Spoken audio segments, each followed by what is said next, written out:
Barrister সুমনকে হত্যা করার হুমকি দেওয়ায় মাননীয় প্রধানমন্ত্রীর সাথে একান্তই কি আলাপ করলেন ব্যারিস্টার সুমন, তা আজকের ভিডিওতে দেখানো হবে। আমরা ব্যারিস্টারি পাস করে নেই, কিন্তু কিছুটা শিক্ষা জ্ঞান আমারও আছে। কে কোত্থেকে কোন সাহসে কোন ভরসায় কি কথা বলছে এগুলো দেখুন, আমাদের যেভাবেই আমি জিডি করার পর বা ওসি সাহেব আমাকে এটা জানানোর ব্যারিস্টার সুমনকে হত্যা করার হুমকি দিয়েছে, এই বিষয়ে ব্যারিস্টার সুমন মাননীয় প্রধানমন্ত্রীর সাথে একান্তর কি আলাপ করলেন তা আজকের ভিডিওতে দেখানো হবে। সেই সাথে এই বিষয়ে ব্যারিস্টার সুমন নিজে কি বললেন সেটাও আজকের ভিডিওতে তুলে ধরা হবে। এই দিকে আবার বাংলা সিনেমার সন্ত্রাসী শিবা শানু ব্যারিস্টার সুমনকে হুঁশিয়ারি দিলেন, সেই ভিডিওটাও আজকের ভিডিওতে দেখানো হবে। তো বন্ধুরা চলুন সর্বপ্রথম আমরা চলে যাব সেই সিনেমার হিরো শিবা শানু ব্যারিস্টার সুমনকে কি হুঁশিয়ারি দিলেন, তারপরে আমরা চলে যাব মাননীয় প্রধানমন্ত্রীর কাছে কি বললেন তিনি ব্যারিস্টার সুমনের হত্যার হুমকি নিয়ে। আমরা ব্যারিস্টারি পাস করে নেই, কিন্তু কিছুটা শিক্ষা জ্ঞান আমারও আছে। কে কোত্থেকে কোন সাহসে কোন ভরসায় কি কথা বলছে এগুলো আমরা ভালো মতো বুঝি। উনি বিএনপির দায়িত্ব নেবেন, উনি যে আসনের এমপি হয়েছেন, উনাকে সফলভাবে 5টা বছর সেই আসনের দায়িত্ব নিতে বলেন। উনি যে আসনে এমপি হয়েছেন, বিনা ভোটের এমপি, আমি স্বামী নির্বাচনের এমপি, উনাকে বলেন যে আপনি তো বিনা ভোটে পাস করলেন, ভোট ছাড়াই, তো আপনি আপনার আসনের দায়িত্বটা আপনি ঠিক মতন নেন। আপনি বিএনপির দায়িত্ব নেওয়া লাগবে না। বিএনপির দায়িত্ব নেওয়ার জন্য হাজার হাজার নেতা কর্মী আছে, বিএনপিতে অনেক নেতা আছে। এখনো আমাদের নেতা আছে তারেক রহমান সাহেব, আমাদের নেত্রী বেগম খালেদা যে এখনো জীবিত, উনি দায়িত্ব নেবেন কেন? আমরা কি নেতা নেত্রী শূন্য নাকি? তাহলে আমাদের এত লোক কার ডাকে আসে? আওয়ামী লীগ নামে যে দলটা, সেই দলের তো এখন কিছু নাই। আপনার সরকারের কর্মসূচি হয়, আওয়ামী লীগের কোনো কর্মসূচি শুনছেন? তো সরকার সাপোর্ট দেয় কর্মসূচি হয়, তাদের আওয়ামী লীগ দলের যদি কর্মসূচি হয়, সেখানে এত আয়োজন কেন, এত সরকারি পয়সা খরচ হয় কেন? আমরা যা করবো তারা দেখে দেখে তা করবো, তাদের তো নিজস্ব রাজনীতি নাই। বুঝতে পারছেন না?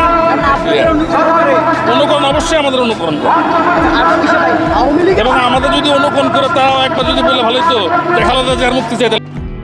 দেখেন যে তাদের যে সমস্ত নেতা কর্মীরা এইরকম দুর্নীতি মামলায় 13 বছর 15 বছর সাজাপ্রাপ্ত, তারা নির্দ্বিধায় বাইরে ঘুরতেছে, তারা অনেক এমপিও হচ্ছে, সংসদ নির্বাচন করছে, চেয়ারম্যান হচ্ছে, তারা বিদেশে যাচ্ছে, তাদের বেলায় কোনো বিধিনিষেধ নাই।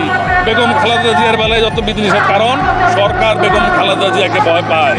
তারা খালেদা জিয়ার নামে জানে যে বেগম খালেদা জিয়া মুক্তি পেলে তারা ভয় পায়, বেগম খালেদা জিয়া মুক্তি পেলে তাদের মস্তদ কেটে যাবে, তাদের হয়তো বসে থাকতে হবে না। তারা যে জোর করে তারা বাংলাদেশের মস্তদে অধিষ্ঠিত হয়ে আছেন, সেই মস্তদ তাদের টিকবে না, এই ভয়ে তারা বেগম খালেদা। কিন্তু আমাদের দাবি হচ্ছে, যেহেতু তার চিকিৎসা খুব বেশি প্রয়োজন, যে চিকিৎসা বাংলাদেশ সম্ভব না, সেই চিকিৎসার জন্য তাকে মুক্তি দিয়ে অবশ্যই বিদেশে যেতে দেওয়া উচিত। আপনারাও তো নিশ্চয়ই জানেন যে আমরা আইনি প্রক্রিয়ায় তো গেছিলাম। যে একটা কথা বারবারই বলতে হচ্ছে যে যেই মামলায় অন্যজনকে জামিন দেওয়া হচ্ছে, অন্যজনের সাজা মওকুফ করা হচ্ছে, সাজা স্থগিত করা হচ্ছে, কিন্তু সেই মামলায় বেগম খালেদা জামিন পাচ্ছেন না। এইখানে আইনি প্রক্রিয়ায় আমরা কতদূর কি করতে পেরেছি বা আপনারা সবই জানেন, সবই বুঝেন। এখন আমরা চিন্তা করলাম যে আইনি প্রক্রিয়াতে একটা প্রক্রিয়া আছেই, পাশাপাশি আমরা রাজপথে জনগণকে সাথে নিয়ে, যেহেতু উনি জনগণের নেত্রী, উনি গণতন্ত্রের মা, 3 প্রধানমন্ত্রী, জনগণকে সাথে নিয়ে আমরা এই দাবি বাস্তবায়নের জন্য আজকে রাজপথে এসেছি। তো বন্ধুরা, এতক্ষণ আপনারা শুনলেন সিনেমার ভিলেন শিবা শানুর বক্তব্য। শিবা শানুর বক্তব্য শুনে আপনাদের কি মন্তব্য অবশ্যই কমেন্ট বক্সে কমেন্ট করতে ভুলবেন না। তো বন্ধুরা চলুন এখন আমরা চলে যাব ব্যারিস্টার সুমনের কাছে। ব্যারিস্টার সুমন এই বিষয়ে কি আপডেট জানালেন। দেখুন, আমাদের যেভাবেই আমি জিডি করার পর বা ওসি সাহেব আমাকে এটা জানানোর পর থেকে আমি এখন পর্যন্ত কোনো আপডেট পাইনি যে আসলে যিনি এই ইনফরমেশনটা দিয়েছেন তাকে পাওয়া গেছে কিনা, বা এটার সাথে আসলে কারা কারা জড়িত থাকতে পারে বা আছে, বা আরেকটা বিষয় হচ্ছে কি, এই যে থ্রেটটা দিয়েছে এটা কি আসলে রিয়েল থ্রেট না ফেক, এটা এখন পর্যন্ত আমি কোনো আপডেট পাইনি। আমিও ওয়েট করতেছি আপনাদের মতোই, যে কারণ এটার আপডেট না পাওয়া পর্যন্ত তো আমি আমার নেক্সট মুভটা কোন দিকে আমি মুভ করবো এটা আমি নিশ্চিত করতে পারতেছি না। না আসলে সে যেভাবে কথা বলছে, আমার যে জায়গাটাতে আমার সন্দেহ হয়েছে বেশি, এটা হচ্ছে গিয়ে যে তার কথা শুনে আমার মনে হয়েছে একেবারে ফেলার মতো না। আর একজন ওসি সাহেবের কাছে যখন মানুষ ফোন দিয়ে বলে, তখন সে তো বুঝেই বলতেছে যে এটা পুলিশের কাছে টাচ হয়ে যাচ্ছে। সুতরাং আমার তখন আসলে একেবারে হেলাফেলা করার আর সুযোগ ছিল না আমার সাথে। এখন পর্যন্ত শুনতে পাচ্ছি যে ওনারা আমাকে নিরাপত্তা দিবেন, কিন্তু আমি আসলে মেইনলি কনসার্ন হচ্ছে গিয়ে যে এটাই তো আমার নিরাপত্তা, যে যারা আমাকে থ্রেট দিচ্ছেন তাদেরকে আইডেন্টিফাই করা, এটা কি রিয়েল না ফেক না কিভাবে কি হচ্ছে।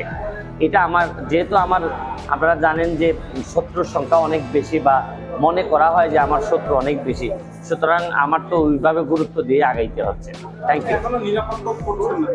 না, নিরাপদ আসলে ওনাদের একটা ইনকোয়ারি রিপোর্ট আসার আগ পর্যন্ত তো আমি বুঝতে পারতেছি না যে হোয়াট ইজ।